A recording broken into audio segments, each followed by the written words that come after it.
کا تعلق شاید کالے جادو سے، تعویذ گنڈے سے، بد نظری سے، اور کسی شخص کے کسی کے خلاف کوئی عمل کرا دینے سے ہوتا ہے، اور شاید روحانی مسائل کا تعلق جنات، آسیب اور انہی چیزوں کے ساتھ صرف وابستہ ہے۔ حالانکہ ہمارے جو روحانی مسائل ہیں انہوں نے تو ہمارے سارے ظاہری مسائل کو بھی بگاڑ دیا ہے۔ ہمارے دل کے بگاڑ نے ہمارے وجود کے بگاڑ پر اور ہمارے اعمال کے بگاڑ پر بہت بڑا کردار ادا کیا ہے۔ یہ روحانی مسائل کیا ہیں؟ یہ روحانی مسائل دراصل باطنی مسائل ہیں۔ قرآن مجید فرقان حمید ارشاد فرماتا ہے کہ وَذَرُوا ظَاهِرَ الْإِثْمِ وَبَاطِنَهُ، ظاہری گناہ بھی چھوڑ دو اور باطنی گناہ بھی چھوڑ دو۔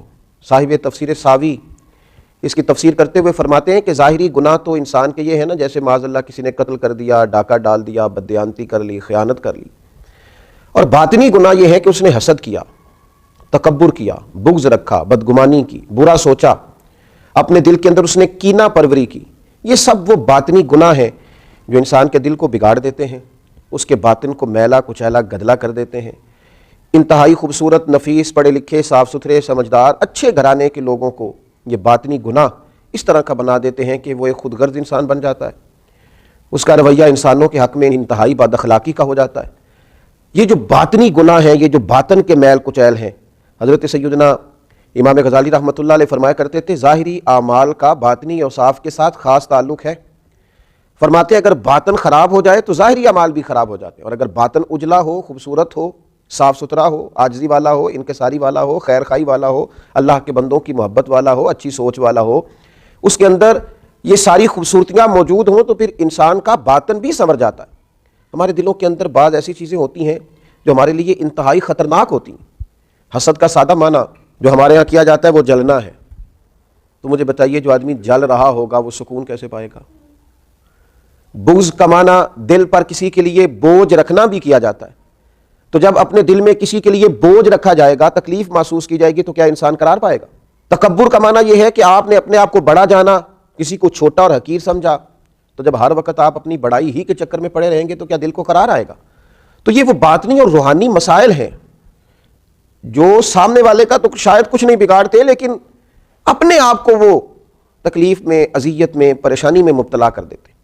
تو ان روحانی مسائل کی معرفت رکھنا، ان کا خیال رکھنا، نبی اکرم نور مجسم صلی اللہ تعالیٰ علیہ وسلم نے فرمایا تمہارے وجود میں گوشت کا ایک لوتھڑا ہے، اگر وہ ٹھیک ہو گیا تو سارا جسم ٹھیک ہو گیا، اگر وہ بگڑ گیا تو ہر چیز ہی بگاڑ دے گا، بگڑ گئی ساری چیزیں۔ یا رسول اللہ صلی اللہ تعالیٰ علیہ وسلم وہ کون سا لوتھڑا ہے؟ تو فرمایا وہ تمہارا دل ہے۔ اگر تمہارے دل کے اوپر میل کچیل ہو، بغض ہو، عداوت ہو، کینہ ہو، حسد ہو، تکبر ہو، بدگمانی ہو، تو سارے جسم کو بگاڑ دے گا، تمہیں شدید تکلیف میں مبتلا کر دے گا۔ لیکن اگر دل صاف ہو، اگر دل میں عجز ہو، اگر دل میں محبت ہو، اگر دل میں خلوص ہو، دل میں للہیت ہو، اگر دل کے اندر کسی کے لیے درد ہو، خیر خواہی ہو، تو پھر یہ دل باقی اعمال کو بھی سنوار دے گا۔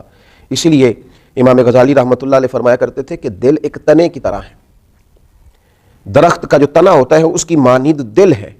اگر تمہارا دل صاف ہے تو پھر جو اوپر شاخیں لگیں گی تنے کے وہ بھی خوبصورت لگیں گی، پھول لگیں گے، پھل لگیں گے، توانائی ہوگی۔ لیکن اگر دل ہی بگڑ گیا ہے، پاک ہوئے تے پاک ہی ملدا ہی تے بنا پاک کو پاک نہیں ملدا، سارے جسم دے دھون دے نالوں اکو تولا ٹکڑا دل دا۔ اور اقبال کہنے لگے دل بیدار پیدا کر، کہ دل خوابیدہ ہے جب تک، نہ تیری ضرب ہے کاری نہ میری ضرب ہے کاری۔ دل اگر صاف ہو، یہ جو باطنی ہمارے مسائل ہیں، یہ جو روحانی مسائل ہیں، جب تک ان کا ادراک نہیں ہوتا، اعلیٰ حضرت فاضل بریلوی رحمۃ اللہ علیہ فتاوی رضویہ شریف میں ارشاد فرماتے ہیں کہ جو مسائل ہیں نا علم قلب کے، دل کے جو مسائل ہیں، فرماتے ہیں یہ بھی فرض ہے ان کا سیکھنا بھی۔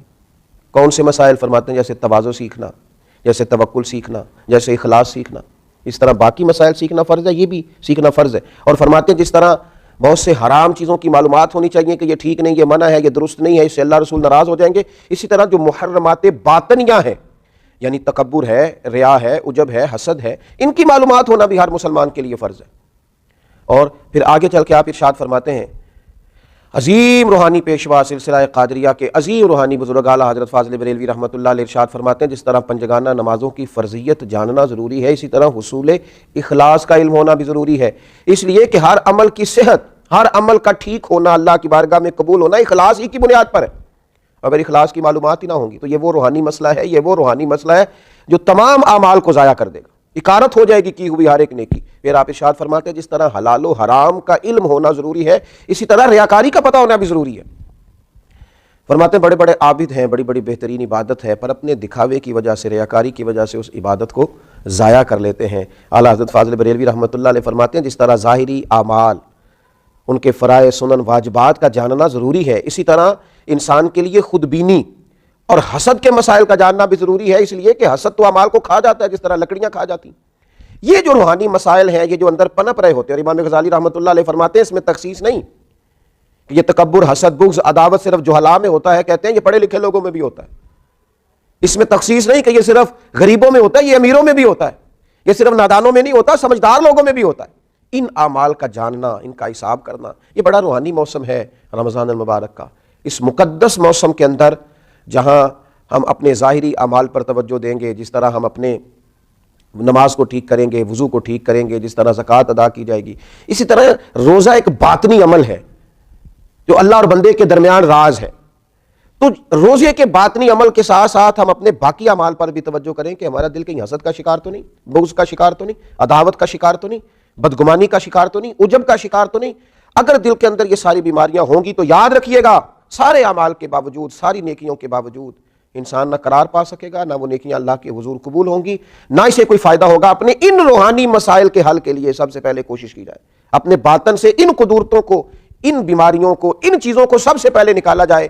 اگر دل صاف ہو جائے، دل پاک ہو جائے، دل طہارت والا ہو جائے، دل عاجزی والا ہو جائے، دل درگزر والا ہو جائے، دل خلوص والا ہو جائے، للہیت والا ہو جائے، دل اللہ کی محبت والا ہو جائے، رسول اللہ کی غلامی والا ہو جائے، تو پھر دل دریا سمندروں ڈونگے کون دلاں دیاں جانے، 14 طبق ساڈے دلے دے اندر اسی تمبو وانگوں تانے۔ اور پھر تو کیفیت یہ ہو جاتی ہے کہ ہم نے دل میں سجا رکھی ہے تصویر یار۔ جب یہ ساری بیماریاں نکل گئیں، اب ہم نے دل میں سجا رکھی ہے تصویر یار، بس ذرا گردن جھکائی، دیکھ لی۔ اللہ تعالی ہمیں ان روحانی مسائل سے نجات عطا کرے اور ان بیماریوں سے شفا عطا کرے۔ آخر دعوانا الحمدللہ رب العالمین۔